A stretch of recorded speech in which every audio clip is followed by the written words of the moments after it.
To set a high-flow shutdown threshold for each station, use the plus and minus buttons to select a value between 110% and 200% of normal flow.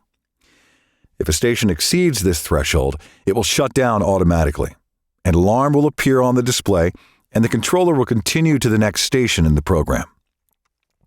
For example, if you set a threshold at 130% and Station 5 detects a flow rate more than 30% above normal, that station will shut down.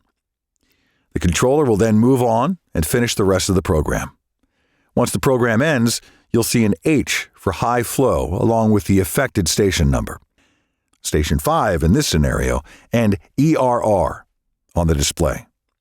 If multiple stations trigger a high flow alarm, the controller will repeat this process for each station in the program. A shutdown across all stations may indicate a larger issue, like a stuck valve or mainline break.